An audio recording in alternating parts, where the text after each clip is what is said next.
الحمد لله وكفى والصلاة والسلام على عباده الذين اصطفى خصوصا على أفضلهم وخاتم النبيين محمد الأمين وعلى آله وصحبه أجمعين. أما بعد فأعوذ بالله من الشيطان الرجيم. بسم الله الرحمن الرحيم. إنا جعلنا ما على الأرض زينة لها لنبلوهم أيهم أحسن عملا. وقال جل وعلا: واصبر نفسك مع الذين يدعون ربهم بالغداة والعشي يريدون وجهه ولا تعد عيناك عنهم تريد زينة الحياة الدنيا. وقال عز وجل: المال والبنون زينة الحياة الدنيا والباقيات الصالحات خير عند ربك ثوابا وخير أملا. وقال عز وجل: قل هل ننبئكم بالأخسرين أعمالا الذين ضل سعيهم في الحياة الدنيا وهم يحسبون أنهم يحسنون صنعا.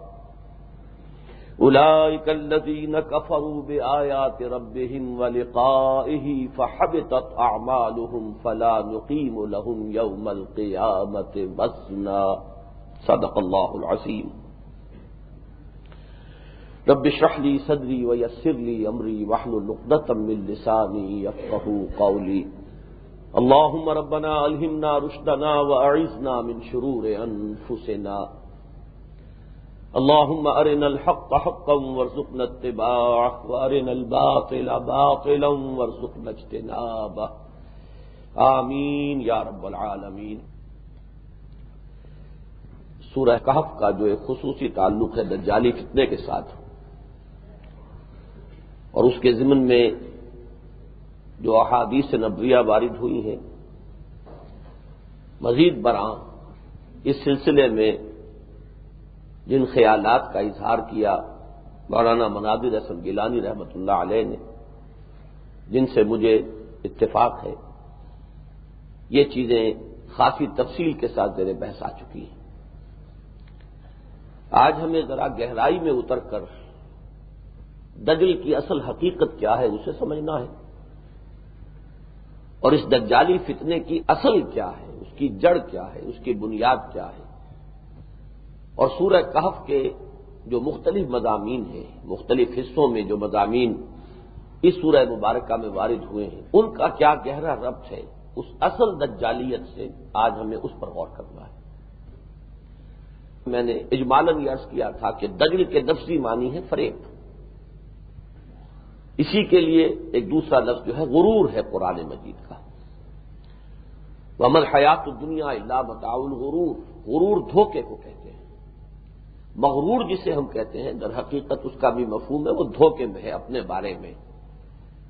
بارے میں کوئی شخص دھوکے میں ہے، اپنی اہمیت، اپنی ذہانت، اپنی فطانت، اپنا اقتدار، اس کے بارے میں اصل میں انسان جب اپنی اصل حقیقت کو نظر انداز کر کے ان چیزوں کی بنا پر کچھ اس میں ایک اپنے کچھ ہونے کا احساس پیدا ہو جاتا ہے کہ میں کچھ ہوں، ہم چما دیگرے نیست، تو اس کے لیے لفظ غرور ہے، مغرور.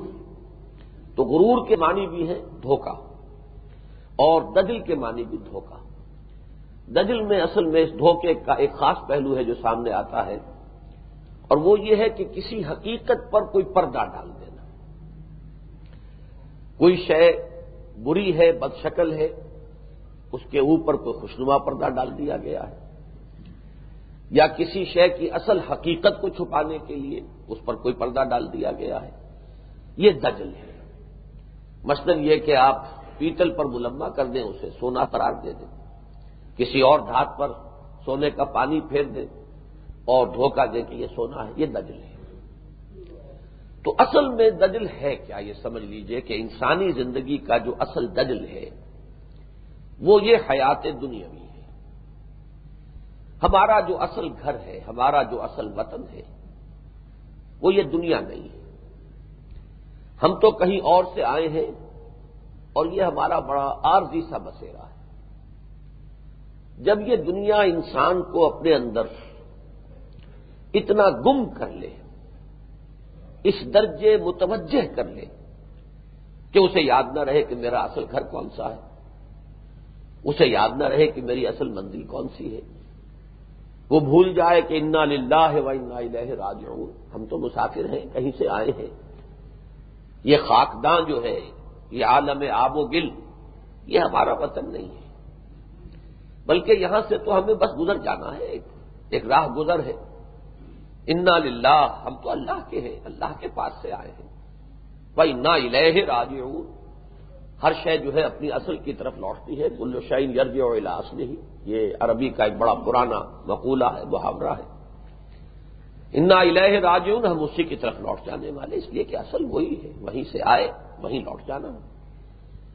لیکن اس عارضی جو ہماری زندگی کا یہ بڑا مختصر سا حصہ ہے، یہ عارضی قیام گاہ ہے، جب یہ انسان کو اتنا لبھا لے، اتنا اپنے اوپر رجھا لے، اپنے اوپر مفتون کر لے، عاشق کر لے کہ بس انسان اسی کا ہو کر رہ جائے، تو پھر یہی دنیا اصل میں دجال ہے، یہی ہے کہ جس نے آپ کو دھوکے میں ڈالا ہے، یہی ہے کہ جس نے آپ کو اپنی اصل حقیقت سے غافل کر دیا ہے، یہی ہے کہ جس نے آپ کو اللہ سے بھی محجوب کر دیا اور آخرت سے بھی غافل کر دیا۔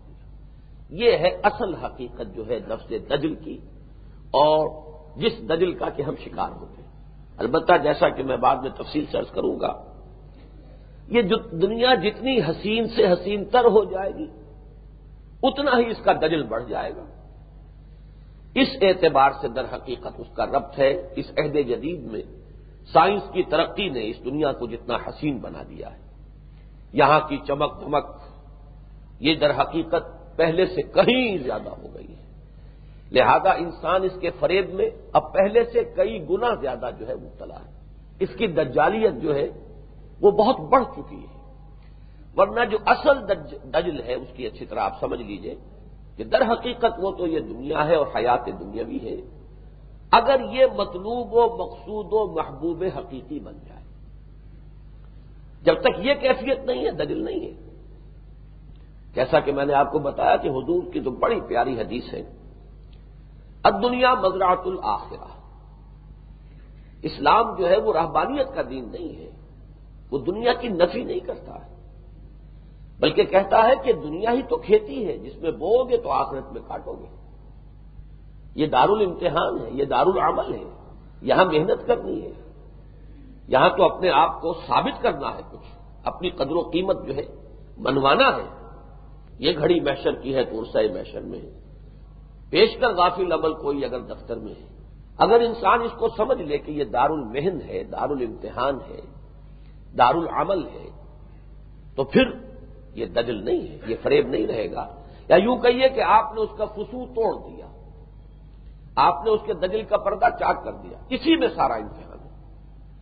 وہ شعر اگرچہ ذرا کچھ تھوڑا سا اس کے اندر ابتذال کا پہلو ہے کہ رخ روشن کے آگے شمع رکھ کر وہ یہ کہتے ہیں، ادھر جاتا ہے دیکھیں یا ادھر پروانہ آتا ہے۔ اللہ کی ذات مبارک، صرف یہ ضرور ہے کہ اس کے اوپر ایک نقاب ہے، اللہ نے اپنے آپ کو پردے میں بٹھا لیا ہے، اس کے مظاہر ہمارے سامنے ہیں، اس کی قدرت کے مظاہر، اس کی حکمت کے مظاہر، اس کے علم کے مظاہر۔ حق میری دسترس سے باہر ہے، حق کے آثار دیکھتا ہوں میں، یہ حق کے آثار ہیں چاروں طرف۔ ان فی خلق السماوات والارض واختلاف اللیل والنہار لآیات لأولی الالباب، یہ اسی ذات باری تعالی کی علم، حکمت، اس کے مظاہر ہیں، اسی کا حسن و جمال ہے کہ جو اس کائنات میں ہر چہار طرف جو ہے وہ نمایاں ہو رہا ہے، معمور ہو رہا ہے۔ عالم میں نور تیرا، از ماہ تاب ماہی سب ہے ظہور تیرا۔ اور ایک بڑا پیارا شعر اصغر گونڈوی کا کہ ردائے لالا و گل پردہ ماہو انجم، جہاں جہاں وہ چھپے ہیں عجیب عالم ہے، اللہ تعالیٰ ہی چھپا ہوا ہے۔ کہیں اس نے اپنے اوپر ردائے لالا و گل، یہ جو پھولوں کے تختے ہیں، کہیں ان میں اپنے آپ کو چھپا لیا ہے، کہیں یہ رات کو جو آپ کو نظر آتا ہے ستاروں بھرا آسمان، تو ردائے لالا و گل پردہ ماہو انجم، جہاں جہاں وہ چھپے ہیں عجیب عالم ہے۔ تو یہ ہے معاملہ، اس کو پہچانے انسان، اس سے لو لگائے، اس سے محبت کرے، اسے محبوب حقیقی بنائے، اور پھر یہ کہ دار الآخرہ اس کو اپنی اصل منزل قرار دے، اسے یاد رکھے کہ جانا وہاں ہے، یہاں دل نہ لگائے، اس دنیا کو محبوب و مطلوب نہ بنائے، تو قطعاً کوئی فریب کی بات نہیں، پھر وہ حدیث نبی کھل کر سامنے آ جائے گی کہ الدنیا مزرعۃ الآخرہ، یہ آخرت کی کھیتی ہے، یہاں بو گے تو وہاں کاٹو گے۔ لہذا اسلام میں تو عمل کے اوپر زور ہے، وہ نہیں ہے تصور کہ دنیا سے کٹ کر جا کر غاروں میں چھپ کر بیٹھ جاؤ، پہاڑوں کی چوٹیوں پر جا کر تپسیاں کرو، یہ اسلام کا تصور نہیں ہے، اس کی منجدھار میں رہو۔ پھر یہ ہے وہ جو بڑا پیارا شعر ہے کہ درمیانے قار دریا تختہ بندم کر دئی، بھاگ بھی گوئی کے دامن ترمک ان ہوشیار باش، یہاں رہو اور اپنے دامن کو آلودہ نہ ہونے دو، یہاں رہو لیکن اس دنیا کے جلووں سے مرعوب نہ ہو جاؤ، مسحور نہ ہو جاؤ، مبہوت نہ ہو جاؤ، بھول نہ جاؤ اپنے محبوب حقیقی کو، اور بھول نہ جاؤ اپنے اصل وطن کو جہاں سے آئے ہو اور جہاں تمہیں لوٹ جانا ہے، بلکہ محنت کرو، کوشش کرو، جہاد کرو، جد و جہد کرو، بھاگ دوڑ کرو، اور اپنی قدر و قیمت منواؤ، پیش کر غافل عمل کوئی اگر دفتر میں۔ اب دیکھیے یہ جب حقیقت اوجل ہو جائے، دنیا مطلوب و مقصود بن جائے، دنیا کی محبت دل میں گھر کر جائے، دنیا کی محبت کے بہت سے مظاہر ہیں، مثلاً سب سے بڑا اور سب سے کروڈ جو اس کا مظہر ہے، جو بڑے گھٹیا ذہنوں میں آتا ہے، ظاہر بات ہے دنیا پرستوں کے بھی ذہنوں کے لیولز ہیں، مختلف ہیں، کوئی بہت گھٹیا قسم کا عاشق ہے دنیا کا، کوئی بہت اعلیٰ قسم کا عاشق ہے دنیا کا، وہ گھٹیا جو ہے وہ صرف دولت کا پجاری ہے، یہ گویا کہ ایک طرف تو انسان دھوکے میں آیا اور دوسری طرف پستی میں بھی آ گیا، یہ دھوکہ بھی کھایا اور انتہائی گراوٹ میں، انتہائی پستی میں، کہ دولت دنیا مطلوب و مقصود بن گئی۔ اس سے ذرا اونچی چیز ہے، ذرا سٹل انداز ہے اسی حب دنیا کا، ذرا لطیف انداز ہے اسی دنیا کے دجل اور فریب کے اندر مبتلا ہو جانے کا، اور وہ ہے طاقت، غلبہ، اقتدار، یہ ذرا لطیف شے ہے، اس کے لیے نہ معلوم کتنے پاپڑ بیلتا ہے آدمی، پیسہ بھی خرچ کرتا ہے، کروڑوں روپے دیتا ہے، ادھر سے ادھر کروڑوں آج کل ہو رہے ہیں، سنا پہلے تو کبھی ہزاروں لاکھوں کی باتیں ہوتی تھی، اب تو کروڑ سے کم کا لفظ سننے میں نہیں آتا۔ یہ سب کیا ہے؟ وہ جو بھی وہ طاقت کا ایک کھیل ہے جو ہو رہا ہے، والی بال ہے، لیکن یہ کہ اس کے لیے کچھ لوگ تو ایسے ہیں جو اس وقت در حقیقت تو ان کا جو پاور بیس ہے وہ ان کی زمینداری ہے، جاگیرداری ہے یا قبائلی سرداری ہے، لیکن والی بال میں پیسہ استعمال ہو رہا ہے، ورنہ یہ کہ کچھ لوگ ایسے ہوتے ہیں جو بہت محنتیں کرتے ہیں، بڑی مشقتیں کرتے ہیں، پھر وہ پہنچتے ہیں ٹاپ پر۔ آپ کو معلوم ہے ہٹلر تو عام آدمی تھا، کوئی جاگیردار تو نہیں تھا، بڑی محنت کی تھی اس نے، بڑی مشقت کی تھی۔ مسولینی کیا تھا؟ اسکول ٹیچر، صرف ایک اسکول کا استاد، اس نے بڑی محنت سے اپنے قوم میں اقتدار حاصل کیا، تو اس میں بڑی مشقت ہے، مگر اس میں پڑتی ہے محنت زیادہ، تو یہ بھی، لیکن یہ حب دنیا، دنیا کی محبت، حب جاہ، حب اقتدار، حب قوت، ایک اس سے بھی اونچا سٹل انداز ہے اور زیادہ لطیف، اور وہ ہے شہرت کی محبت، مشہور ہو جاؤں، اور یہ مختلف شکلیں اختیار کرتی ہیں، کہیں علم کی بنا پر شہرت، کہیں میری دینداری کے چرچے ہو جائیں، میرے زہد اور تقویٰ کا جو ہے وہ چرچا ہو جائے، ڈنکا بج جائے، دھوم بج جائے، یا میری بہادری کا ڈنکا بج جائے۔ وہ حدیث یاد آ گئی ہوگی کہ حضور صلی اللہ علیہ وسلم نے خبر دی کہ قیامت میں سب سے پہلے 3 افراد کا معاملہ پیش ہوگا اللہ کی عدالت میں، ان تینوں میں سے ایک بہت بڑا عالم تھا جس سے دنیا میں بہت علم پھیلا، دوسرا جو ہے اللہ کی راہ میں جنگ کرتے ہوئے مارا گیا تھا، دنیا میں اسے شہید سمجھا جا رہا ہے، تیسرا وہ تھا کہ جو بہت دولت مند تھا، اس نے خوب دولت لٹائی غریبوں میں بھی دین کے لیے، جب حساب کتاب کا وقت آئے گا تو اللہ تعالیٰ اپنے احسانات گنوائے گا، تمہیں میں نے صحت دی، قوت دی، توانائی دی، تم نے کیا کیا؟ وہ جو دنیا میں لڑتا ہوا مارا گیا تھا اللہ کے لیے، اللہ کے نام پر، وہ عرض کرے گا اللہ میں نے تیری راہ میں جنگ کی تاکہ تو راضی ہو جائے، جان دے دی۔ اللہ فرمائے گا نہیں، کہہ سکتا تو نے جھوٹ بولا، انک قد قاتلتا، تو نے وہ جنگ اس لیے کی تھی لأن یقال جریء، کہ کہا جائے بڑا جری ہے، بڑا بہادر ہے۔ یہ بے جگری کے ساتھ جو تم لڑ رہے تھے اور آگے آگے بڑھ بڑھ کے حملے کر رہے تھے، تو اصل میں تو شہرت مطلوب و مقصود تھی، تم چاہتے تھے کہ تمہاری بہادری کے ڈنکے بن جائیں۔ وقد قیل، اور وہ کہا جا چکا دنیا میں، تعریف ہو گئی تمہاری، تمہارا مطلوب و مقصود تو حاصل ہو چکا، وہی مطلوب و مقصود تھا تمہارا، لہذا یہاں تمہارے لیے کچھ نہیں ہے۔ فرشتوں کو حکم ہوگا، اور وہ جو شخص دنیا میں شہید سمجھا جا رہا ہے اسے منہ کے بل گھسیٹتے ہوئے فرشتے جہنم میں جھونک دیں گے۔ یہی حال اس بہت بڑے عالم کا ہوگا جس کے علم کا ڈنکا بجا، یہی حال اس بڑے سخی کا ہوگا جس کی سخاوت کے دنیا میں جو ہے وہ ڈنکے بجے۔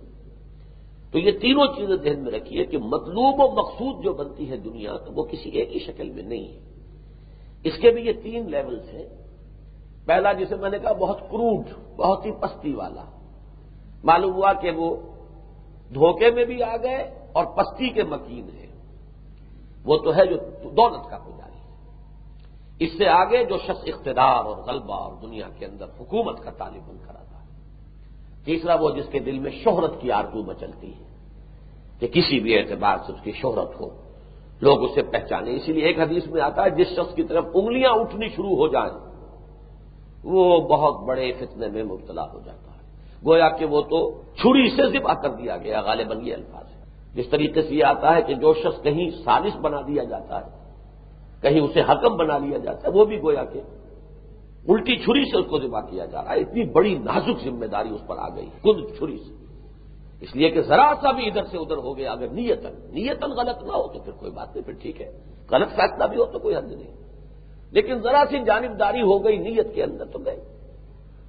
یہی معاملہ مجھے یاد آیا جس زمانے میں وہ الہدا کا بہت شہرا تھا، اور میں جب جاتا تھا مثلا میں سوات جا رہا تھا، بچے وہ اشارے کر رہے تھے، کیونکہ وہ تو پورے ملک میں نیشنل حکم پر وہ پروگرام جو ہے وہ ٹیلی کاسٹ ہوتا تھا، اور 15 مہینے تک ہر ہفتے الہدا آیا، 3 سال تک روزانہ میں ٹیلی ویژن پر ہوتا تھا، جبکہ وہ رمضان مبارک کا معاملہ ہوتا تھا، 30 دن یا 29 دن افطار سے متصل قبل، تو بے شمار لوگ واقف ہو گئے۔ اور میں نے اپنے کئی ساتھیوں سے کہا میں سخت اپنے آپ کو فتنے اور خطرے کے اندر دیکھ رہا ہوں، خدشہ اور اندیشہ، یہی چیز ہے کہ جو انسان کو برباد کر دیتی، بہت بڑی آزمائش، بہت بڑا فتنہ، بہت بڑا امتحان۔ تو یہ ہے در حقیقت اصل دجل، سمجھ لیجئے کیا۔ اب آپ سورہ کہف میں دیکھیے، ایک عجیب ہے ترتیب، شروع میں تقریباً 20 آیات کے فصل سے یہ مضمون آ رہا ہے۔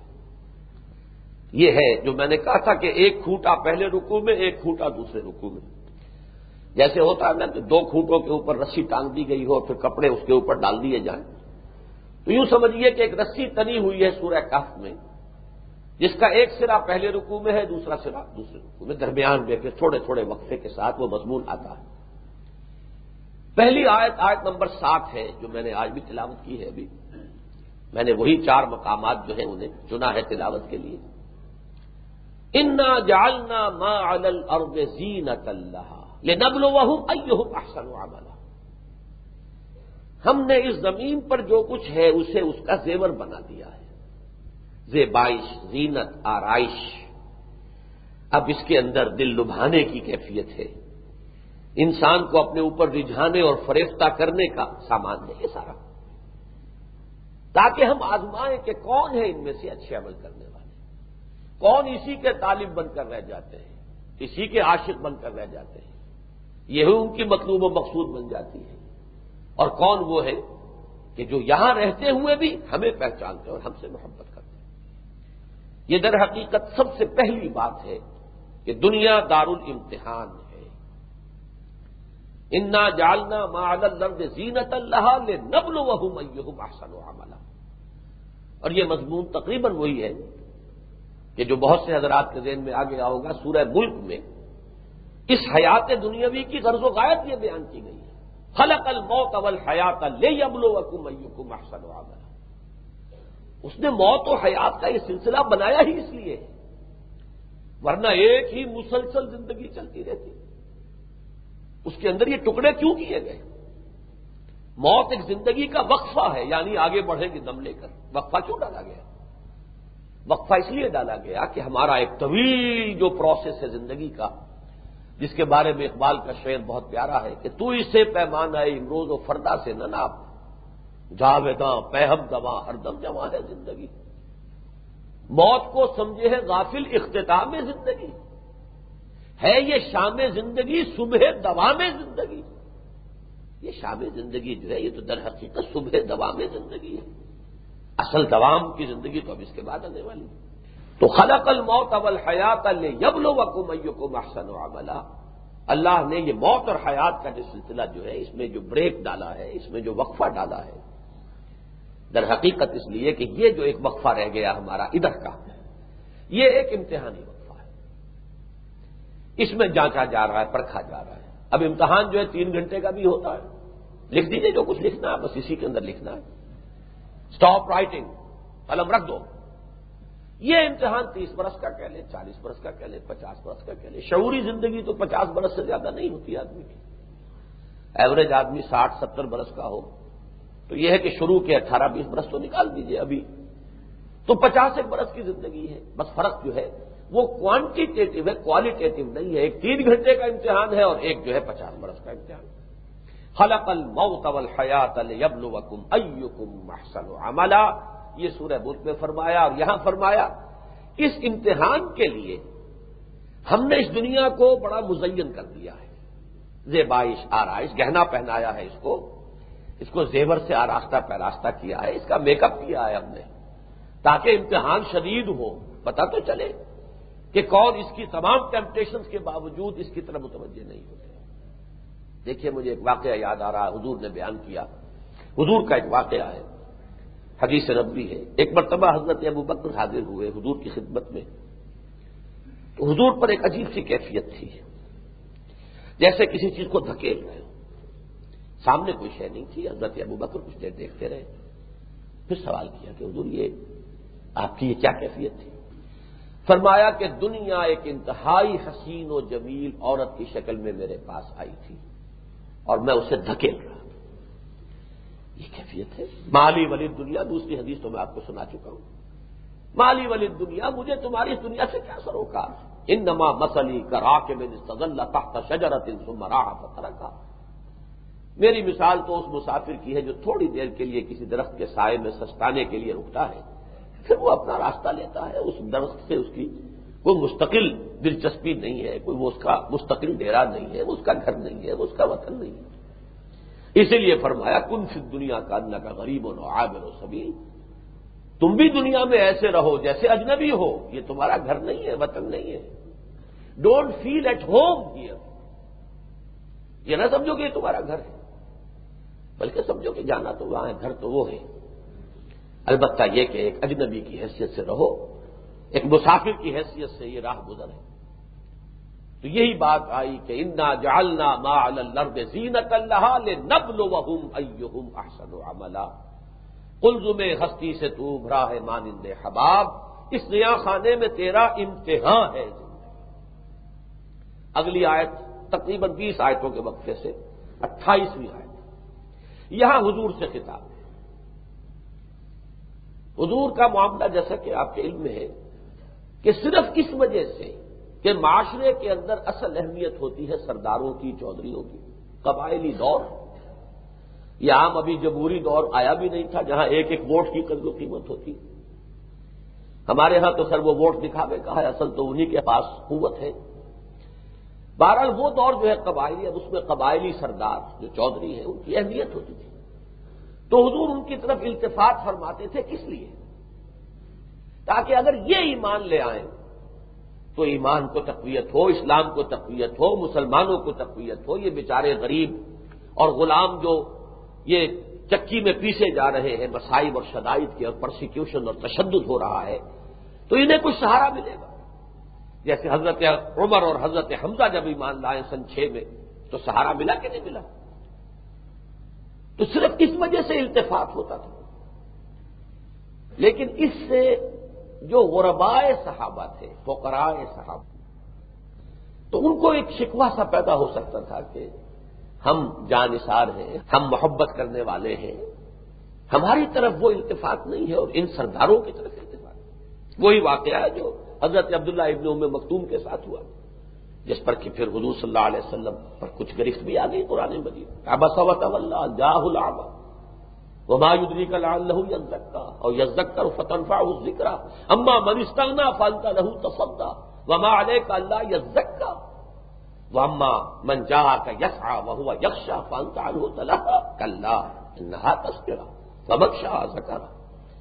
بہرحال وہ تو علیحدہ مقام ہے، اس سورہ مبارکہ میں بھی یہی مضمون آیا ہے۔ واصبر نفسك مع الذين يدعون ربهم بالغداة والعشي يريدون وجهه ولا تعد عيناك عنهم تريد زينة الحياة الدنيا۔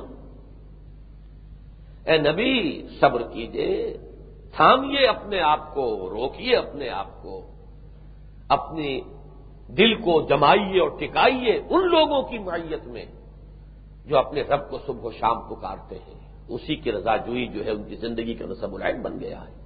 وہ غریب ہوا کریں، فقیر ہوا کریں، غلام ہوا کریں، اللہ نے انہیں چنا ہے آپ کی رفاقت کے لیے، تو وہ تو چنے ہوئے لوگ ہیں، وہ تو گویا کہ مصداق ہے، هو اجتباکم، اللہ نے تمہیں چن لیا ہے، سب سے زیادہ چنے ہوئے تو یہی صحابہ تھے۔ تو واصبر نفسك مع الذين يدعون ربهم بالغداة والعشي يريدون وجهه ولا تعد عيناك عنهم تريد زينة الحياة الدنيا، اور آپ کی نگاہیں ان کی طرف سے ہٹ کر ان کی طرف نہ ہو جائیں جو دنیا والے ہیں اور دنیا دار ہیں اور پیسے والے ہیں اور دولت والے ہیں۔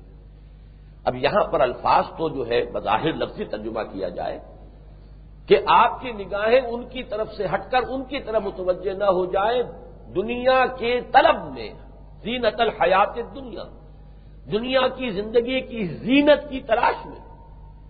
لیکن مراد کیا ہے کہ کہیں دیکھنے والوں کو یہ گمان نہ ہو، یہ تو ممکن نہیں ہے کہ آپ کے دل میں یہ کیفیت پیدا ہو، معاذ اللہ ثم معاذ اللہ، لیکن یہ کہ دیکھنے والے تو دیکھنے والے ہی ہیں، وہ تو دل کو تو چیر کر نہیں دیکھ سکتے کہ یہ التفات ہے تو کس لیے ہے، توجہ اور عنایت ہے تو کس لیے ہے، ان کی طرف اگر آپ اتنا اپنا وقت انہیں دے رہے تو کس لیے دے رہے ہیں۔ لیکن دیکھنے والوں کو یہ اندیشہ ہو سکتا ہے کہ آپ کی نگاہوں میں بھی شاید یہ دنیا کی چمک دمک جو ہے یہ کہیں کھب گئی ہے، شاید آپ بھی اسی کی اہمیت سمجھ رہے ہیں۔ تو بڑی اہم بات ہے، یہاں بھی دیکھیے وہ زینت الحیات الدنیا، یہ ہے گویا کہ وہ 21 آیتوں کے بعد پھر وہ مضمون آیا واصبر نفسك مع الذين يدعون ربهم بالغداة والعشي يريدون وجهه ولا تعد عيناك عنهم تريد زينة الحياة الدنيا۔ پھر آگے چلیے، تقریباً 20 آیتوں کا 19 آیتوں کا آئے گا فصل، آیت نمبر 46۔ اب یہاں بات کو ایک بہت ہی پلین سٹیٹمنٹ جسے کہتے ہیں، ایک سادہ بیان ہے، سادہ خبر ہے، خبریہ کلام۔ المال والبنون زینت الحیات الدنیا والباقیات الصالحات خیر عند ربک ثواب وخیر املا۔ لوگوں جان لو اچھی طرح، خوب حقیقت کو پہچان لو، یہ مال اور اولاد دنیاوی جو ہے یہ صرف اس دنیا کی زندگی کی زیبائش اور آرائش ہے، یہ دھوکہ ہے، اس کی کوئی اس سے زیادہ اہمیت تمہاری نگاہوں میں نہ آ جائے۔ المال والبنون، قبائلی زندگی میں بیٹوں کی بہت اہمیت تھی، اب تو زیادہ اولاد کو ویسے انسان جو ہے وبال جان سمجھتا ہے، یہ تو ویلیوز بدل گئی ہیں زمانے کے بدلنے کے ساتھ، اس لیے کہ اب تمدن ہے، پولیس پرچہ ہے، آپ کے لیے تحفظ کے 100 ذرائع ہیں۔ پہلے تو یہ ہوتا تھا جس کے پاس بازو ہے اسی کی عزت محفوظ ہے، جتنے بازو ہے اتنا ہی محفوظ۔ تو اس میں بیٹے جو تھے وہ در حقیقت انسان کی قوت کی بنیاد، اس کی عزت کے محافظ، یہ حیثیت بیٹوں کو حاصل کی۔ مجھے لطیفہ یاد ہے کہ فیصل آباد کے ضلع میں جب لائی پور ہوتا تھا، جب میں پڑھتا تھا میڈیکل کالج میں، تو ہمارے ایک ساتھی یہ بتاتے تھے کہ واقعہ یہ ہے، وہ باجوہ جاٹوں کا ایک گاؤں تھا، اس میں ایک صاحب کے 11 بیٹے، لیکن وہ 11 کے 11 اعلیٰ تعلیم یافتہ ہو گئے، اور کوئی ادھر کوئی ادھر، اور ویسے بھی پڑھا لکھا آدمی جو ہے وہ لٹھ بار تو نہیں رہتا۔ گاؤں میں اب مقابلہ ہوتا تھا دوسروں سے، اس کے کسی جو ان کا مد مقابل تھا، اس کے جو 2-3 بیٹے تھے وہ وہیں موجود، ان کے ہاتھوں میں لاٹھیاں، تو وہ یہ کہا کرتے تھے کہ کوئی میرے 11 پڑھے ہوئے لے لے، مجھے 2 ان پڑھ دے دے۔ اس لیے کہ ان پڑھے ہوئوں کا میں کیا کروں، میری جو عزت ہے گاؤں کے اندر اس کا تو روز ڈھیلا ہو جاتا ہے۔ تو بنون المال والبنون زینت الحیات الدنیا، یہ دنیا کی زندگی کی زیبائش اور آرائش ہے۔ والباقیات الصالحات خیر عند ربک ثوابا وخیر عملا، جان لو باقی رہنے والی چیزیں صرف وہ نیکیاں ہیں جو تم اس دنیا میں کما رہے ہو، وہ کہیں بہتر ہے تمہارے رب کے نزدیک، بدلے کے اعتبار سے بھی اور امید کے اعتبار سے بھی۔ امید کرو تو اگر کوئی خیر کا کام بنایا ہے تو اس سے امید کرو، اپنی امیدوں کو اولاد سے وابستہ نہ کرو، اپنی امیدوں کو مال و دولت سے اور جائیدادوں سے وابستہ نہ کرو۔ والباقیات الصالحات خیر عند ربک ثوابا وخیر عملا۔ اس کے بعد کے جو حصے ہیں وہ میں بعد میں ذرا عرض کروں گا۔ اب آخری سرے پہ چلے جائیے، ان تینوں آیتوں کو پھر ذہن میں رکھیے۔ انا جعلنا ما علی الارض زینۃ لها لنبلوہم ایہم احسن عملا۔ پھر حضور سے خطاب میں ولا تعد عیناک عنہم ترید زینۃ الحیات الدنیا۔ پھر وہ ایک پلین اسٹیٹمنٹ آف فیکٹس، المال والبنون زینۃ الحیات الدنیا۔ اب آخری جو مضمون ہے وہ یہ ہے کہ نقشہ کھینچ دیا گیا ہے جو اس دھوکے میں آ گئے، جو اس فریب میں مبتلا ہو گئے، جن پر دنیا کا جادو چل گیا، جو دنیا پر فریفتہ ہو گئے، جو اسی کے طالب اور قاصد ارادہ کرنے والے اور محبت کرنے والے بن گئے، ان کا نقشہ ہے قل هل ننبئکم بالاخسرین اعمالا۔ یہ آخری رکوع میں یہ آخری کھوٹا ہے جس کے ساتھ یہ مرکزی مضمون کی رسی جو ہے بندھی ہوئی ہے۔ اے نبی ان سے پوچھئے، کہیے کیا ہم تمہیں بتائیں سب سے زیادہ گھاٹے میں کون ہے اپنے اعمال کے اعتبار سے؟ محنت اور مشقت تو اس دنیا میں ہر ایک کو کرنی پڑتی ہے، وہ مسلمان ہو کافر ہو ملحد ہو، محنت تو ہر ایک کو کرنی پڑے گی۔ لقد خلقنا الانسان فی کبد، ہم نے انسان کو پیدا کیا مشقت میں۔ مشقت تو ہر ایک کر رہا ہے۔ عمل جو ہے عربی زبان میں فعل اور عمل میں فرق یہ ہے، فعل بھی کام کو کہتے ہیں، عمل بھی کام کو کہتے ہیں، لیکن فعل جو ہے اس کا اطلاق کسی بھی کام پر ہو جائے گا، چاہے مشقت طلب ہو چاہے نہ ہو، چاہے بال ارادہ کیا جا رہا ہو چاہے ویسے ہی بلا ارادہ انسان سے صادر ہو جاتا ہے، وہ بھی فعل ہے۔ عمل وہ ہے جو ارادے کے ساتھ کیا جائے، کسی مقصد کے لیے کیا جائے، جس میں محنت ہو مشقت ہو۔ وہ شعر یاد آیا کہ فرشتے سے بہتر ہے انسان ہونا مگر اس میں پڑتی ہے محنت زیادہ، یہ ہے عمل۔ اسی لیے عمل صالح کہتے ہیں، فعل صالح نہیں، عمل صالح۔ الا الذین آمنوا وعملوا الصالحات۔ تو وہاں فرمایا کہ محنت تو سب کر رہے ہیں، بھاگ دوڑ تو سب کر رہے ہیں، لیکن کوئی گھاٹے میں رہتا ہے، کوئی نفع میں رہتا ہے، کوئی جیت گیا کوئی ہار گیا، کوئی خسارے میں ہے کوئی نفع میں ہے۔ تو سب سے زیادہ خسارے میں کون ہے؟ بالاخسرین اعمالا، یہ ہے گویا کہ افعل التفضیل، سب سے زیادہ خسارے۔ قل هل ننبئکم بالاخسرین اعمالا، کہیے ان سے کہ کیا ہم تمہیں بتائیں سب سے زیادہ گھاٹے میں کون رہے اپنی محنت اور جد و جہد کے اعتبار سے؟ الذین ضل سعیہم فی الحیاۃ الدنیا، سب سے زیادہ گھاٹے میں رہنے والے ہیں جن کی سعی و جہد بھٹک کر رہ گئی، گم ہو کر رہ گئی دنیا کی زندگی۔ دنیا ہی مطلوب بنی، دنیا ہی مقصود بنی، بھاگ دوڑ کی، راتوں کو جاگے، مشقتیں کی، محنتیں کی، بیوی بچوں سے بھی دور رہے، کہاں پہنچے ہیں، کوئی ابوظبی پہنچا ہوا ہے، کوئی کینیڈا پہنچا ہوا ہے، سب کچھ کر رہے ہیں، مشقتیں جھیل رہے ہیں، گرین کارڈ لینے کے لیے ایسے ہی جھوٹ موٹ کی شادیاں، سب کچھ کر رہے ہیں۔ مطلوب کیا ہے دنیا؟ کیا پایا؟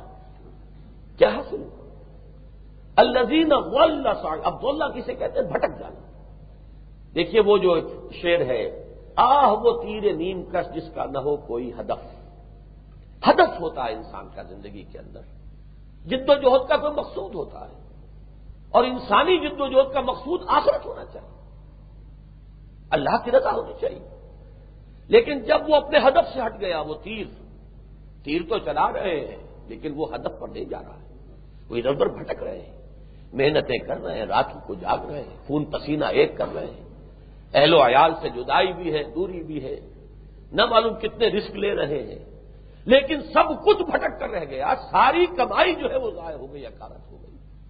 الذین ضل سعیہم فی الحیاۃ الدنیا، یہ وہی نقشہ ہے کہ جو اس کے دھوکے میں آ گئے، جو اس کے فریب میں آ گئے، جو اس عروس ہزار داماد ہی کے، یہ تو بڑی بڑھیا ہے، یہ ہزار داماد ہے اس کے، اس کو محبوبہ بنایا ہوا ہے جس بے وقوف نے، تو در حقیقت وہ ہے جس کی ساری محنت جو ہے، ساری عمر کی کمائی اور ساری عمر کا سرمایہ متاع زیست، جان اور مال جس پر کھپا دی ہے، نچھار کر دی ہے، تو یہ ہے در حقیقت اپنے عمل اور اپنی محنت اور اپنی جد و جہد اور اپنی بھاگ دوڑ کے نتیجے کے اعتبار سے سب سے زیادہ گھاٹے میں رہنے والے۔ قل هل ننبئكم بالاخسرين اعمالا الذين ضل سعيهم في الحياة الدنيا وهم يحسبون انهم يحسنون صنعا۔ بھٹکے ہوئے ہیں لیکن سمجھ رہے ہیں کہ ہم تو بہت کامیاب ہو رہے ہیں، کیا کہنے ہمارے، ہم نے تو اتنی جائیداد بنا لی، ہم نے اتنا ساز و سامان اکٹھا کر لیا، یا پھر وہی تینوں درجے رکھیے، میری شہرت کا ڈنکا بج رہا ہے، یا یہ کہ دیکھیے میں کہاں سے کہاں پہنچ گیا ہوں، آج میں پاکستان کی حکومت جو ہے وہ میرے ہاتھ میں ہے، یا فلاں ملک کی سربراہی جو ہے وہ آج میرے ہاتھ میں ہے۔ یہ ساری چیزیں جو بھی ہے، کامیابی جیسے رفتہ رفتہ کامیابی ہوتی ہے، اس کامیابی کے حوالے سے انسان سمجھتا ہے کہ میں کامیاب ہو رہا ہوں، در حقیقت ناکامی بڑھتی چلی جا رہی ہے، محرومی میں دن بدن اضافہ ہو رہا ہے۔ قل هل ننبئكم بالاخسرين اعمالا الذين ضل سعيهم في الحياة الدنيا وهم يحسبون انهم يحسنون صنعا اولئك الذين كفروا بآيات ربهم ولقائه۔ یہ وہ لوگ ہیں جنہوں نے اپنے رب کی آیات کو بھی جھٹلایا، انکار کیا، اور اپنے رب سے ملاقات کا بھی انکار کیا۔ جو ان کا عمل کا ہدف ہے اس کے اعتبار سے تجزیہ کر کے بتایا جا رہا ہے، چاہے زبان سے یہ اللہ کے ماننے والے ہوں اور محمد کے ماننے والے ہوں اور آخرت کے ماننے والے ہوں صلی اللہ علیہ وسلم، حقیقت میں تکذیب کر رہے ہیں۔ اگر اللہ کے ماننے والے ہوتے تو دنیا ان کی مطلوب و مقصود نہ بنتی، اگر محمد کے عاشق ہوتے صلی اللہ علیہ وسلم تو یہ دنیا پر نہ ریچھتے، اگر آخرت ہی ان کی منزل مقصود ہوتی تو یہ دنیا کے لیے اور دنیا کے ان تمام مظاہر کے لیے، وہ دولت ہو یا اقتدار ہو یا شہرت ہو، اس کے لیے اس طرح اپنے آپ کو ہلکان نہ کرتے۔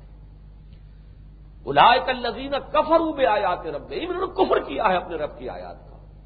قرآن کا ہر صفحہ بتا رہا ہے کہ اصل زندگی جو آخرت کی زندگی ہے، اور یہ اس کو نظر انداز کر کے بل تؤثرون الحیات الدنیا والآخرۃ خیر وابقیٰ کلا بل تحبون العاجلۃ وتذرون الآخرۃ۔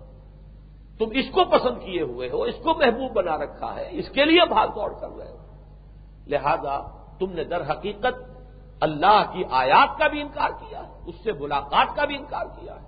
فلا نقیم لهم یوم القیامت وزنا، تو جو نماز روزہ یہ کر رہے ہیں ان میں سے کسی عمل کا دھیلے کا وزن ہماری میزان میں نہیں ہوگا۔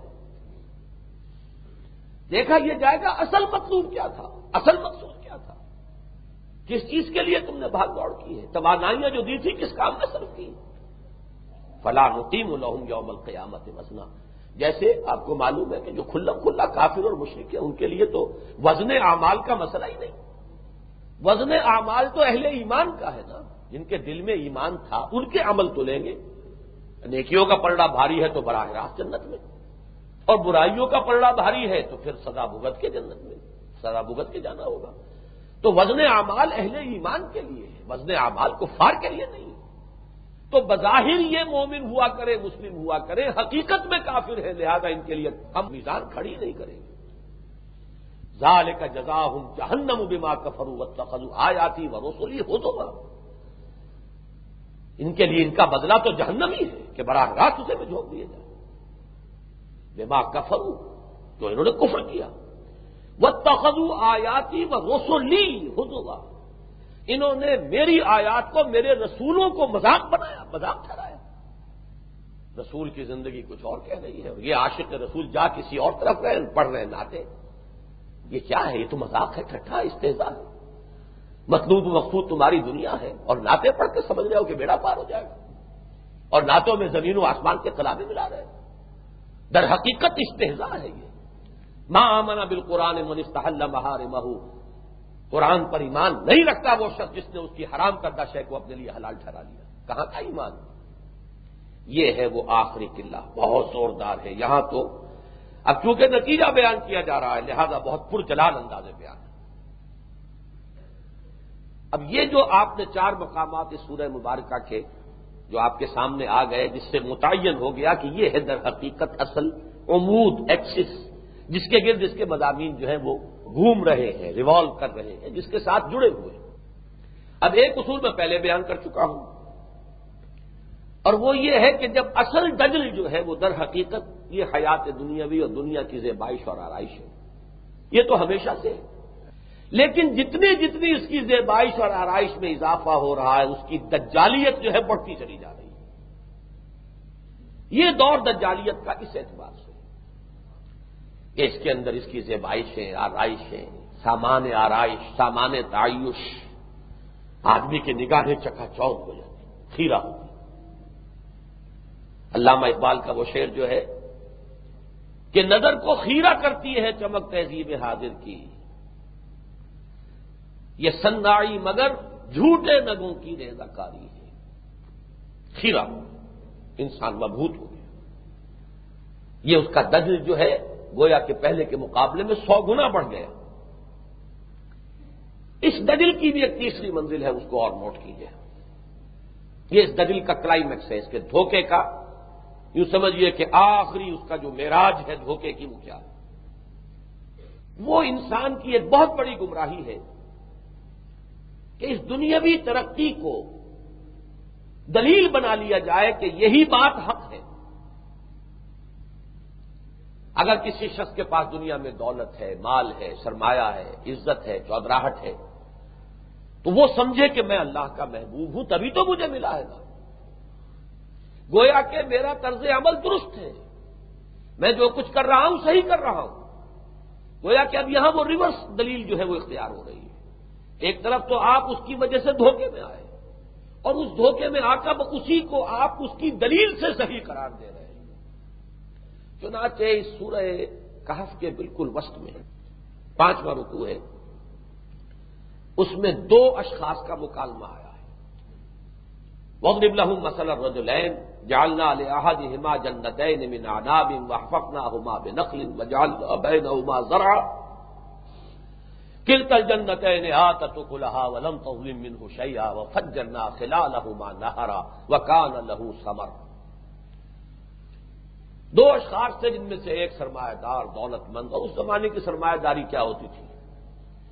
ہم نے اسے 2 باغات دیے تھے جس میں کہ انگوروں کی بیلیں بھی لگی ہوئی تھی، اور دونوں باغوں کے ارد گرد جو ہے وہ اونچے اونچے کھجور کے درخت لگے ہوئے تھے، باڑ جیسے ہو کہ کوئی آندھی واندھی بھی اس باغ کو خراب نہ کرے، اس قدر خوبصورت باڑے، اور اس سے بھی باڑ سے بھی انہیں کھجور مل رہی ہے۔ پھر دونوں ان باغوں کے درمیان کھیتی بھی تھی، غلہ بھی اگ رہا تھا، انگور بھی ہو، کھجور بھی ہو، غلہ بھی ہو، اور پھر یہ کہ ہم نے اس کے اندر چشمے رواں کر دیے تھے، اریگیشن کا بھی نیچرل بندوبست موجود، اور پھر یہ کہ باغ بھی اس وقت جو ہے وہ پھلوں سے لدا ہوا تھا۔ یا یہ کہ معنی یہ بھی ہے کہ ہم نے اسے جو انسان کا پھل ہے یعنی اولاد، ہم نے اسے اولاد بھی دی تھی۔ اب یوں سمجھیے کہ یہ نشہ اس کے دماغ کو چڑھنا شروع ہوا، یہ غرور کا نشہ، یہ وہی تو ہے غرور۔ دوسرا ساتھی دوسرا اس کا کوئی جاننے والا، وہ مرد درویش تھا، کہیں اس مرد درویش نے اس کو کوئی نصیحت کر دی کہ خدا کو پہچانو، خدا کو بھی یاد کیا کرو، آخرت کا بھی خیال کرا کرو، اللہ نے تمہیں دولت دی ہے تو غریبوں کا بھی حق ادا کیا کرو۔ اس کا جو جواب اس نے دیا ہے، فقال لصاحبہ وهو يحاوره انا اکثر منك مالا واعز نفرا،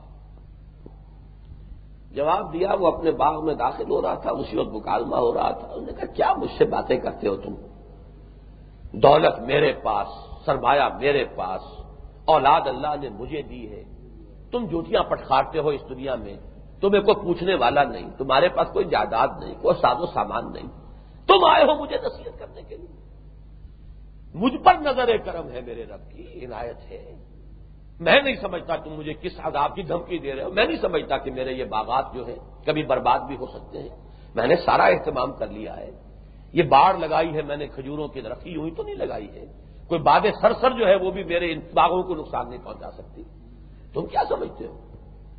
اور اس نے ایک بات آخری یہ کہی، اول تو میرا گمان ہے ہی نہیں کہ کوئی آخرت واخرت ہونے والی ہے، وما اظن الساعة قائمة، کوئی یہ کوئی ڈھکوسلا سا معلوم ہوتا ہے، لیکن وَلَئِن رُدِدتُّ إِلَىٰ رَبِّي، اگر بالفرض میں اپنے رب کی طرف لوٹا بھی دیا گیا، لَأَجِدَنَّ خَيْرًا مِّنْهَا مُنقَلَبًا، مجھے وہاں اس سے بھی بہتر ملے گا۔ اس لیے کہ جب یہاں سب کچھ دیا ہے، دیکھیے آپ کے اللہ کا انکار نہیں ہے، رب کا انکار نہیں ہے، کسی دیوی دیوتا کا بھی خیال نہیں ہے، صرف یہ کہ ایک شخص جو ماننے والا اللہ ہی کا ہے، لیکن وہ اس دنیا کے دھوکے میں آ کر، فریب میں آ کر، اس کی دولت، اس کی زیبائش و آرائش جو ہے، اب اس کو وہ دلیل ٹھہرا رہا ہے اپنے حق پر ہونے کی۔ جب مجھے یہ سب کچھ ملا ہے تو میں یقیناً صحیح راستے پر ہوں، یقیناً مجھ پر میرے رب کے نگاہ کرم ہے، عنایتیں ہیں۔ یہ تو بہت زیادہ گمراہی کی بات ہوتی، وہ کہتا مجھ پر فلاں دیوی کی نظر کرم ہے، اس کا کوئی ذکر اس رکوع میں نہیں۔ در حقیقت یہ شرک ہے، مادہ پرستی کا شرک۔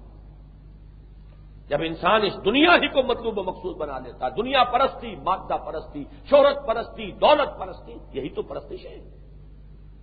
ان کو ہم نے شرک کے دائرے سے خارج کیا ہوا ہے۔ اقبال کا وہ شعر بہت عمدہ ہے کہ براہیمی نظر پیدا مگر مشکل سے ہوتی ہے، حبس چھپ چھپ کے سینوں میں بنا لیتی ہے تصویریں۔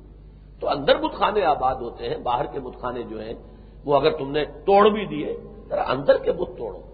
اچھا، اسی دلیل کو آج دنیا میں آپ سمجھیے، یہ دجالیت جب اپنی انتہا کو پہنچی ہے تو ہمارے ہاں ایک کثیر تعداد میں لوگ وہ ہیں جنہوں نے مغرب کی اس مادی ترقی کو دلیل بنایا ہے ان کی تہذیب کے صحیح ہونے کی۔ ہم لوگ خامخواہ پیچھے پڑے ہوئے ہیں، یہ کیا اللہ رسول کی باتیں کرتے رہتے ہیں؟ یہ لوگ تو ہیں ابھی قیامت تک یہ استنجے کے ڈھیلے ہی گنتے رہیں گے اور وہ چاند پر پہنچ گئے ہیں۔ صحیح تمدن ان کا ہے، صحیح تہذیب ان کی ہے، صحیح نظام ان کا ہے، صحیح بات ان کی ہے۔ وہی بات جو کہی تھی اس شخص نے، انا اکثر من کا مالم واعز نفرا، میں ہوں زیادہ اپنی نفری کے اعتبار سے بھی، مال کے اعتبار سے، دولت میرے پاس، میں نے سارا ساز و سامان فراہم کیا ہے، تم کون ہو یہ جوتیاں پٹخارنے والے؟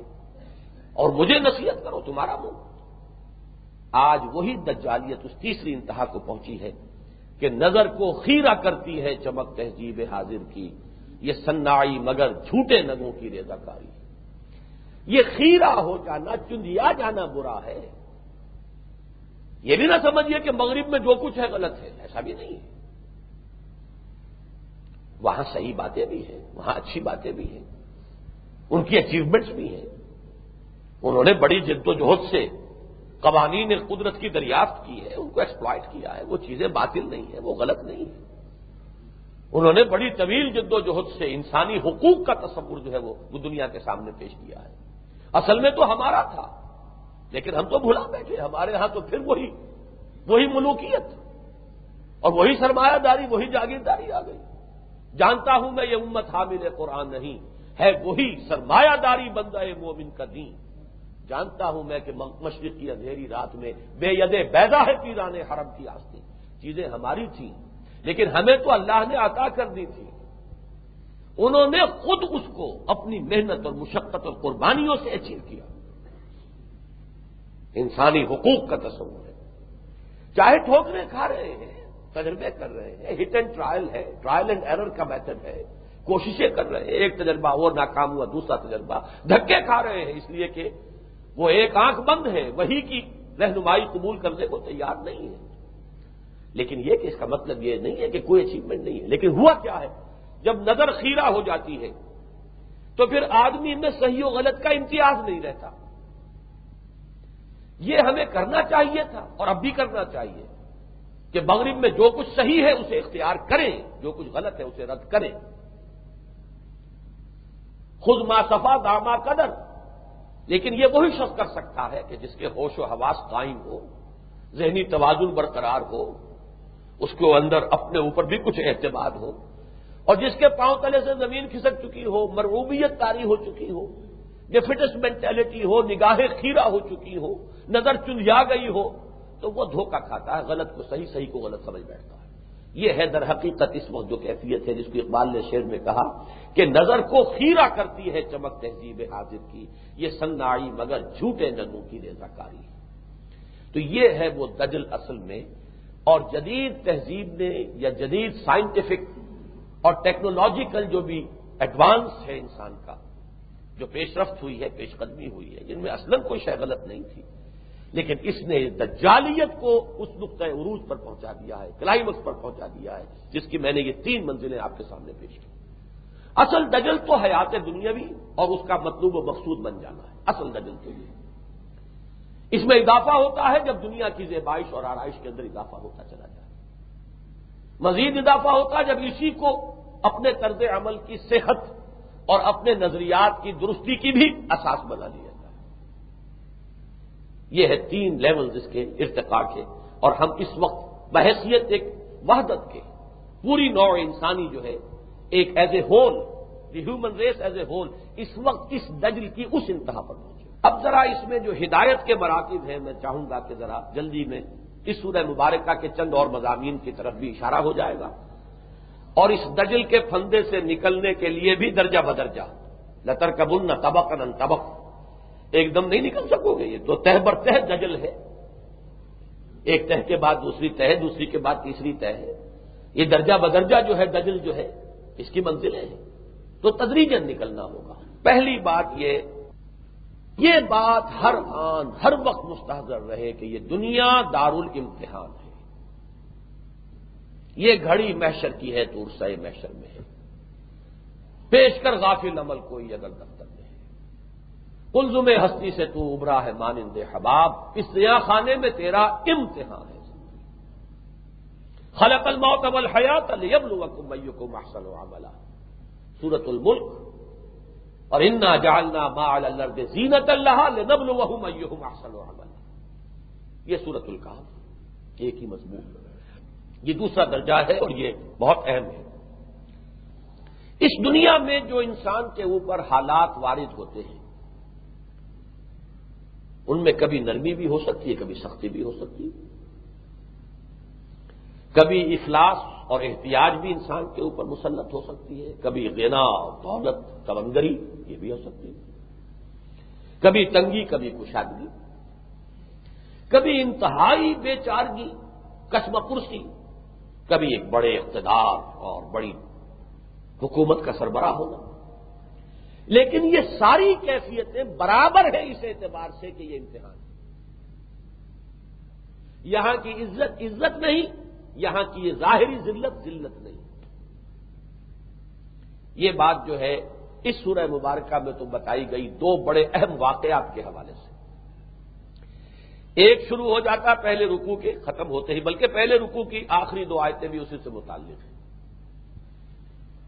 ام حسبت ان اصحاب الکہف والرقیم کانوا من آیاتنا عجبا، اور چلتی ہے پھر یہ 2-3 رکوعوں پر پھیلی ہوئی بحث، اور ایک آخر سے پہلے ہے، لاسٹ بٹ ون۔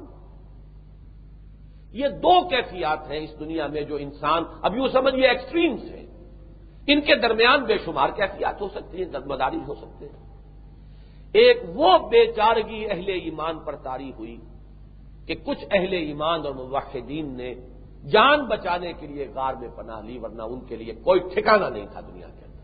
یہ اصحاب کہف کا واقعہ، غلبہ کفر کا ہے، شرک کا ہے، اللہ نے ان نوجوانوں کو ہدایت عطا فرمائی ہے، اتنی جرت بھی عطا کر دی ہے کہ عین دربار میں کھڑے ہو کر کہا ہے لن ندعو من دونہ، اللہ کے سوا ہم کسی اور کو نہیں پکاریں گے، ہم تو صرف ایک اللہ کے ماننے والے ہیں۔ اب وہ بادشاہ نے جو کہ مشرک ہے، کافر ہے، مہلت دیے چند دنوں کی، تمہاری جوانی پر ترس کھا کر تمہیں مہلت دے رہا ہوں، اگر تائب ہو جاؤ تو جان بخشی ہوگی، ورنہ تمہیں سولی پر چڑھا دیا جائے۔ اب اس حال میں وہ کیا کریں، لہذا وہ جاتے ہیں، فاووا الی الکہف، جاؤ کسی کہف میں، کسی غار میں پناہ لے، رب تمہارے لیے کوئی راستہ بنا دے گا۔ تو گویا کہ اس درجے قسم پرسی کا عالم ہے کہ جان بچانے کے لیے ایک کہف میں جا کر انہوں نے پناہ لی، لیکن انہیں اللہ نے زندہ جاوید کر دیا۔ ان کی یادگار the story of the 7 sleepers, یہ آپ کو rise and decline of the Roman empire کے اندر بھی مل جائے گی، اور یہی قرآن مجید میں بھی ہے۔ کئی 100 برس تک سوئے رہے، جگایا کب؟ جبکہ انقلاب آ چکا تھا، اب وہی جس دعوت کو وہ لوگ جو انہوں نے قبول کیا تھا اور مجرم ٹھہرائے تھے، اب اس کا غلبہ تھا، حالات بدل جاتے ہیں۔ یہ اصحاب کہف کا واقعہ ہے، میں تفصیل میں کسی کو جا نہیں سکتا۔ دوسری انتہا ذوالقرنین کی ہے، یسألونک عن ذی القرنین قل ساتلو علیکم منہ ذکرا انا مکننا لہ فی الارض وآتیناہ من کل شیء سببا، ہم نے اسے زمین میں تمکن عطا فرمایا، غلبہ عطا فرمایا، حکومت دی، ہر طرح کا ساز و سامان فراہم کر دیا۔ یہ وہ کیخورس یا سائرس ہے جن کی 2500 سالہ برسی شہنشاہ ایران نے، میرا خیال ہے کہ 15-20 سال ہوئے جب بنائی تھی، اور وہ اصل میں ایران کی عظمت کا نشان ہے۔ انہوں نے 2 حکومتیں تھیں، یہ ایک پارس اور دوسری میڈیا، اور دونوں کو جوڑ کر بنایا تھا سلطنت ایران، اور اس کے بعد سے ایران کی عظمت رہی دنیا میں۔ اور یہی وہ ہے کہ جنہوں نے بیبیلونیا پر حملہ کر کے اور پھر وہاں اجازت دی تھی یہودیوں کو کہ جاؤ اپنا یروشلم آباد کر لو، کیونکہ ہم پہلے وہ سورہ بنی اسرائیل کے پہلے رکوع میں یہ سارے واقعات جو ہیں وہ میں آپ کو سنا چکا ہوں۔ اسی لیے یہود نے سوال کروایا تھا، یہ قریش مکہ کے ذریعے سے، امتحان لو محمد کا صلی اللہ علیہ وسلم، اگر یہ نبوت کا دعویٰ کر رہے ہیں تو ان سے پوچھو۔ 3 سوال تھے۔ روح کی حقیقت کیا ہے؟ اس کا جواب سورہ بنی اسرائیل میں ہے۔ اصحاب کہف کون تھے؟ یہ سورہ کہف میں پہلے رکوع کے بعد۔ اور ذوالقرنین کون تھا؟ یہ سورہ کہف میں آخری رکوع سے پہلے۔ یہ ترتیب بھی ذہن میں رکھیے۔ اور در حقیقت ان کی دلچسپی اسی لیے تھی کہ ان کا جو دوسرا دور آیا دنیا میں اقتدار کا اور عزت کا اور غلبے کا، تو وہ سب سے بڑے جو ہے زیر بار احسان تھے اس سائرس کے یا کیخورس کے، اور وہ بہت نیک بندہ تھا اللہ کا، یقیناً کسی نہ کسی نبی کا وہ پیروکار تھا۔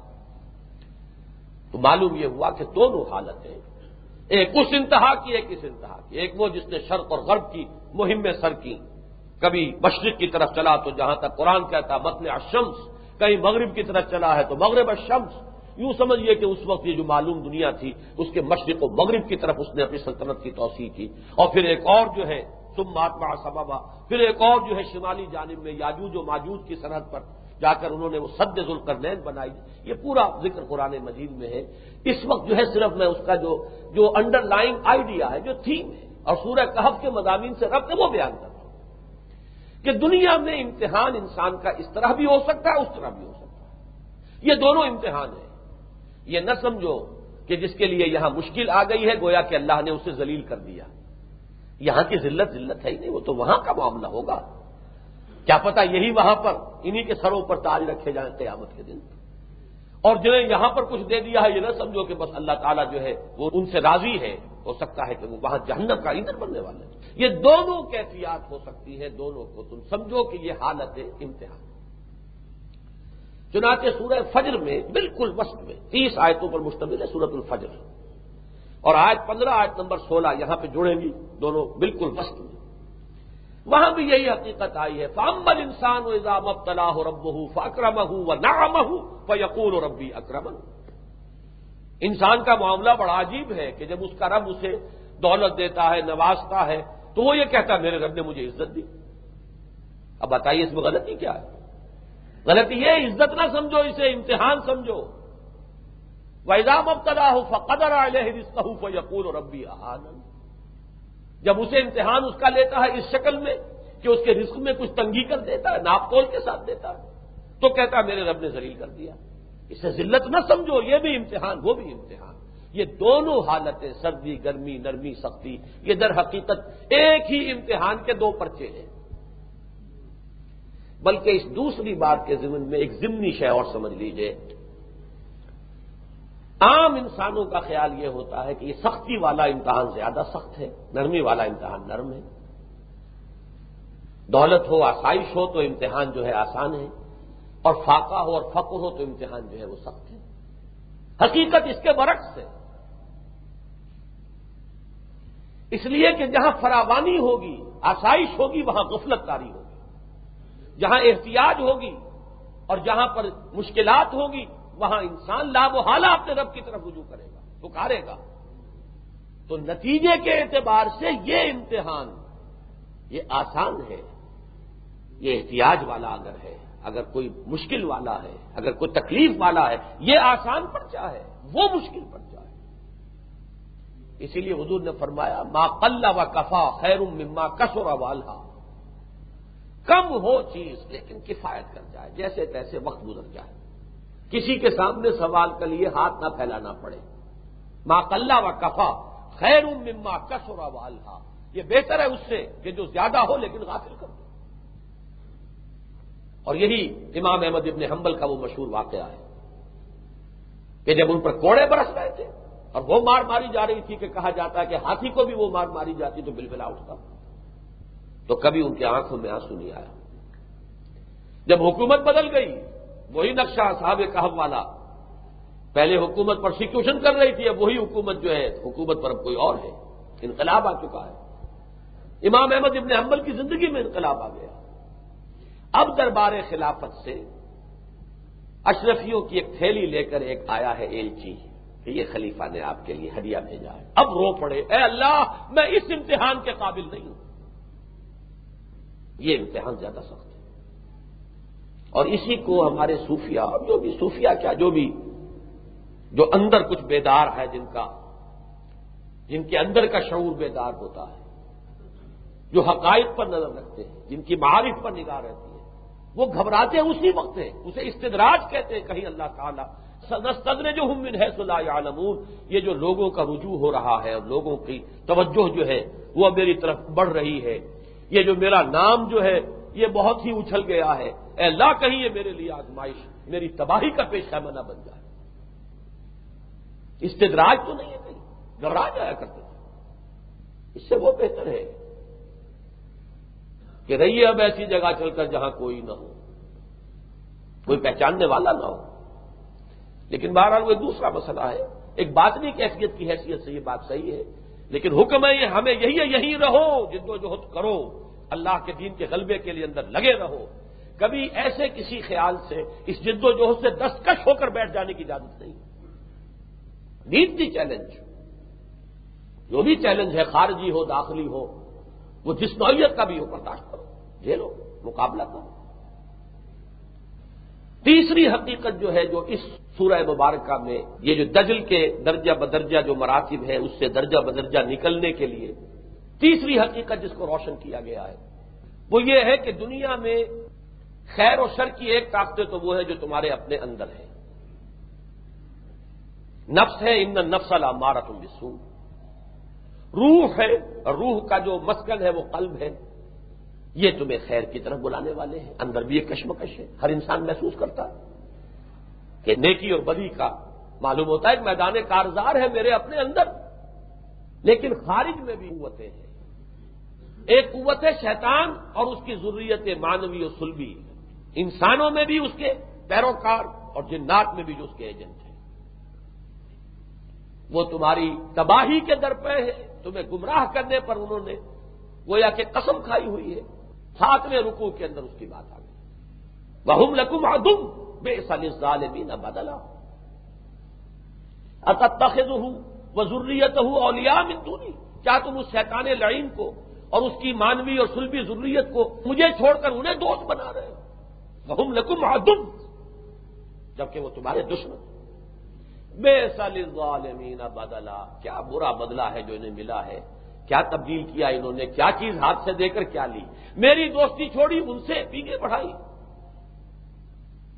میں نے اشرف المخلوقات بنایا، میں نے اس شیطان کو راندہ درگاہ کیا تو اس لیے کہ تمہارے جد امجد آدم کے سامنے جھکنے سے انکار کیا تھا، آج تم اسی کو اور اس کی ذریت صلبی و مانوی کو اپنا دوست بنائے بیٹھے ہو۔ أَتَتَّخِذُونَهُ وَذُرِّيَّتَهُ أَوْلِيَاءَ مِن دُونِي وَهُمْ لَكُمْ عَدُوٌّ بِئْسَ لِلظَّالِمِينَ بَدَلًا۔ اور اگلے رکوع میں وَمَا نُرْسِلُ الْمُرْسَلِينَ إِلَّا مُبَشِّرِينَ وَمُنذِرِينَ، ہم نے تمہیں بے یار و مددگار نہیں چھوڑا ہے، خیر کی قوت بھی موجود ہے، ہمارے انبیاء کرام آتے رہے، وہ تمہیں راہ حق کی طرف بلاتے رہے۔ اب ظاہر بات ہے کہ جب سے نبوت کا دروازہ بند ہوا اب یہ اس امت کا کام ہے، وَكَذَلِكَ جَعَلْنَاكُمْ أُمَّةً وَسَطًا لِتَكُونُوا شُهَدَاءَ عَلَى النَّاسِ وَيَكُونَ الرَّسُولُ عَلَيْكُمْ شَهِيدًا، یہی تبشیر اور انذار اب اس امت کو جاری رکھنی ہے اسی قرآن مجید کے ذریعے سے فإنما يسرناه بلسانك لتبشر به المتقين وتنذر به قوما لدا۔ اے محمد، ہم نے اس قرآن کو صلی اللہ علیہ وسلم آپ کی زبان پر رواں کر دیا ہے تاکہ آپ اس کے ذریعے سے اہل تقویٰ کو بشارت دیں اور خبردار کر دیں ان کو، یہ جھگڑالو قوم جو ہے، جو بات ماننے سے انکار کر رہی ہے، کہ ان کے لیے دردناک عذاب تیار ہے۔ اور چوتھی اور آخری بات، یہ دو رکوعوں پر پھیلی ہوئی بحث ہے، اس میں حضرت موسیٰ اور حضرت خضر کی سرگزشت بڑی طویل ہے۔ اس میں سے یوں سمجھیے کہ پردہ اٹھا کر ہمیں دکھا دی گئی ہے حقیقت۔ اب تو سمجھ لو بات کو۔ ابھی تک جو باتیں میں نے عرض کی وہ اصولی تھی، وہ فلسفیانہ تھی۔ یہ دنیا دارالامتحان ہے، نمبر 1۔ نمبر 2، نرمی سختی، گرمی سردی، تنگی کشادگی کے سب امتحان کے پرچے ہیں، برابر ہیں۔ بلکہ صرف برابر نہیں، سختی والا پرچہ نرم ہے اور نرمی والا پرچہ سخت ہے۔ نمبر 3، یہاں پر ایک کشمکش ہے، تمہیں برباد کرنے کے لیے تمہارا نفس امارہ اندر سے زور لگا رہا ہے، شیطان اور اس کی ضروریت مانوی و سلبی باہر سے زور لگا رہی ہے۔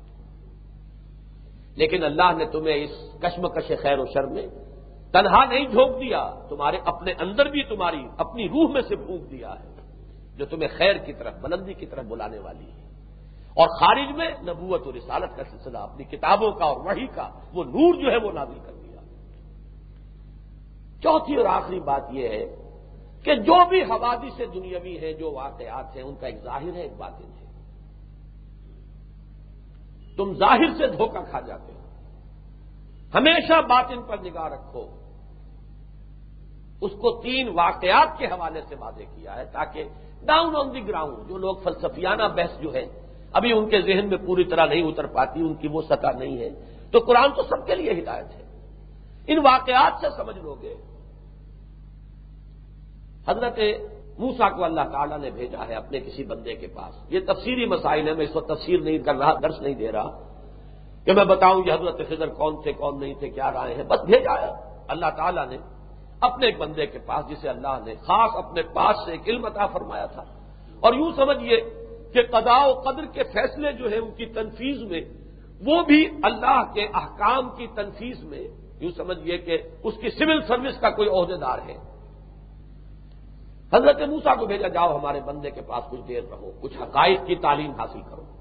تو معلوم ہوتا ہے بالکل نوجوانی کا دور ہوگا، جبکہ ابھی زیر تربیت انبیاء کرام کو اللہ تعالیٰ نے نہ معلوم کیسے کیسے تربیت دلواتا ہے۔ کذالک نوری ابراہیم ملکوت السماوات والارض، آسمانوں اور زمین کے ملکوت کا مشاہدہ کروایا ابراہیم کو۔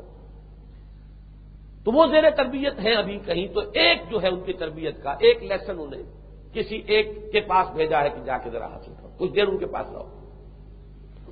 یہ گئے اور جب ملاقات ہوئی انہوں نے کہا تم میرے ساتھ کیسے رہو گے، میرے باتوں پر تم صبر نہیں کر سکو گے؟ کہ نہیں، میں انشاءاللہ صبر کروں گا، ستجدنی انشاءاللہ صابرا ولا اعصی لک امرا۔ اب ہوا کیا کہ ایک کشتی میں سوار ہوئے دونوں، اور اس کشتی بیچارے کوئی مزدور تھے جو دریا میں کام کرتے ہیں، اور وہ جو صاحب تھے ساتھی، انہوں نے اس کا ایک تختہ جو ہے وہ کھینچ دیا، کشتی ڈوبنے کے قریب ہو گئی، یا عیبدار تو ہو گئی، جس طرح بھی ہوا ان غریبوں نے کشتی کو تو بچایا۔ لیکن یہ کہ حضرت موسیٰ فوراً جلالی مزاج کے آدمی، یہ کیا کیا آپ نے، یہ کیا غلط حرکت کی، ان کو ڈبونا چاہتے ہیں سب کو۔ انہوں نے کہا دیکھو تم نے وعدہ کیا تھا مجھ سے بات نہیں کرو گے، اچھا ٹھیک ہے چلیے آگے چلے۔ ایک کوئی نوجوان نظر آیا، اسے اس نے قتل کر دیا۔ حضرت موسیٰ پھر کہاں صبر کرنے والے، اقتلت نفسا زکیۃ بغیر نفس، یہ کیا کیا، بغیر کسی جرم کے، بغیر کسی گناہ کے سے قتل کر دی۔ پھر انہوں نے کہا دیکھیں آپ نے کہا تھا کہ آپ بات نہیں کریں گے، چلیے آگے گئے تو ایک بستی کے اندر پہلے گئے تو وہاں بستی والوں سے چاہا کہ ہمیں کچھ کھانے کے لیے دیجیے، ہم لوگ بھوکے ہیں، مسافر ہیں۔ بستی ایسے شقی لوگوں کی تھی، بد کردار لوگوں کی، کہ ان میں سے کوئی بھی ان کی مہمان نوازی کے لیے تیار نہیں۔ لیکن ابھی اسی بستی میں سے دیکھا ایک دیوار گرا چاہتی ہے، تو وہ حضرت خضر نے اسے سیدھا کر دیا۔ اب یہ کہتے ہیں کہ ان بدبختوں کی یہ خدمت کرنی تھی، اور اگر کرنی تھی تو ان سے اجرت طلب کرتے، کچھ کھانے پینے کا بندوبست ہوتا۔ انہوں نے کہا ہذا فراق بینی و بینک، بس اب میرا اور تمہارا معاملہ ختم ہوا، اللہ نے اسی لیے بھیجا تھا کہ میں کچھ حقائق تمہیں بتا دوں۔ دیکھو اصل مسئلہ یہ ہے، وہ کشتی جس کو میں نے عیبدار کر دیا تھا وہ غریبوں کی تھی، مسکینوں کی تھی، اور اس کا بادشاہ جو تھا آگے جہاں وہ کشتی جا رہی تھی، ایک بادشاہ ظالم ہے، ہر صحیح اور سالم کشتی کو وہ اپنے قبضے میں لے رہا ہے، کانفسکیٹ کر رہا ہے۔ میں نے اسے عیبدار کر دیا تاکہ وہ بادشاہ اس کشتی کو نہ لے، ایک تختہ گیا کشتی بچی۔ در حقیقت یہ شر نہیں تھا، ان کے حق میں خیر تھا۔ ان مزدوروں نے بھی سمجھا ہوگا کہ ہماری دیکھیے ایک ہی ہمارے پاس یہ کشتی تھی، اسی سے روزی کماتے تھے، اس کے اندر بھی اللہ کی طرف سے یہ اللہ تعالیٰ بڑا ظالم ہے، معاذ اللہ، ہماری یہ کشتی بھی صحیح سالم نہ رہی۔ لیکن یہ کہ در حقیقت شر کے پردے میں خیر ہے، ظاہر شر ہے، حقیقت میں ان کے لیے خیر۔ اس نوجوان کا معاملہ کیا تھا؟ وہ نوجوان اگر جوان ہوتا اور عمر اس کو ملتی اس بچے کو تو بڑا سرکش ہو کر اٹھنا تھا، اس کے جینز ہی ایسے تھے، سرکش ہوتا، والدین کے لیے سہانے روح بنتا۔ تو در حقیقت یہ رحمت خدا بندی ہے، اللہ کے حکم سے میں نے اسے قتل کیا ہے تاکہ وہ اپنے والدین ہیں نیک، والدین کو اس کے ظلم و ستم سے بچانے کے لیے اللہ نے اس کو لے لیا ہے، اور اس کی جگہ پر اللہ تعالیٰ انہیں نیک اور صالح اولاد عطا فرمائے۔ اب وہ والدین تو سوچتے ہوں گے ہاں ہے فلک پیر جواں تھا ابھی عارف، کیا تیرا بگڑتا جو نہ مرتا کوئی دن اور، ہمارا یہ ایک ہی لال، ہمارا ایک ہی وہ آنکھوں کی روشنی، وہ بھی چھین لیا۔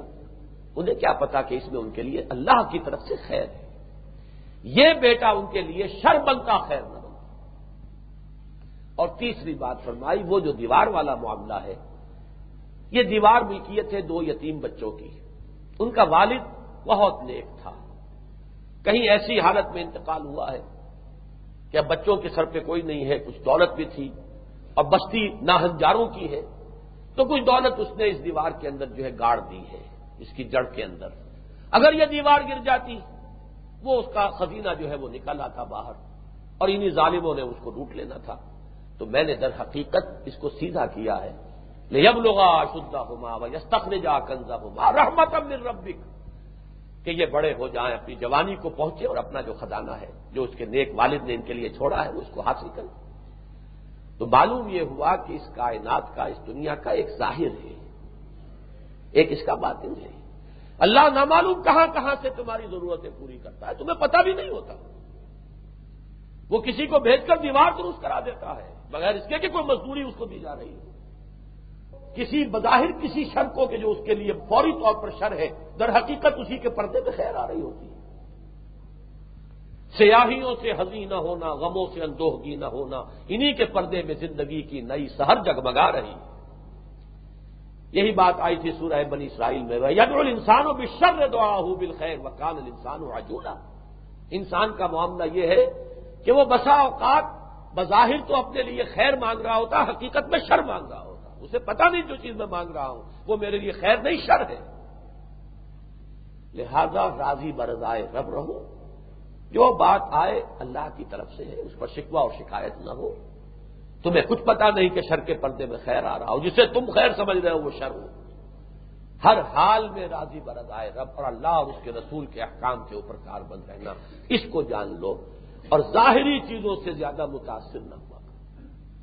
یہ ہے وہ 4 درجے جو اس سورہ مبارکہ میں اس دنیا کے دجل سے نکلنے کے لیے رفتہ رفتہ تھوڑا تھوڑا کر کے اس کے فریب کے پردوں کو چاک کر کے اس کی اصل حقیقت سے آشنا ہونے کے لیے بیان کیے گئے۔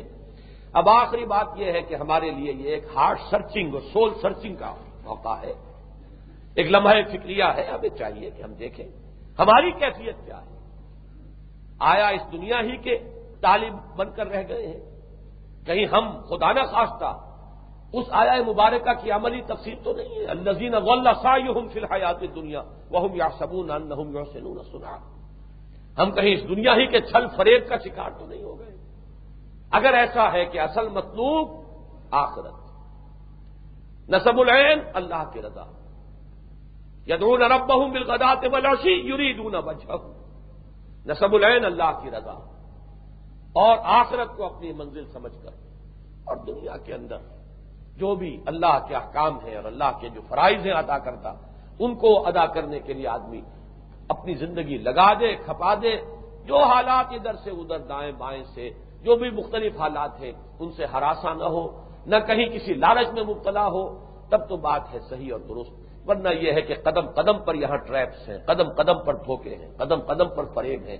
اور اس دنیا کا یہ دجل اور فریب اس دور میں اس ساری جو مادی ترقی ہے اس کی وجہ سے پہلے کے مقابلے میں لاکھوں گنا بڑھ گیا ہے. اللہ تعالی ہمیں اس کے فریب سے نجات عطا فرمائے. اقول قولی ھذا واستغفر اللہ لی ولکم ولسائر المسلمین والمسلمات.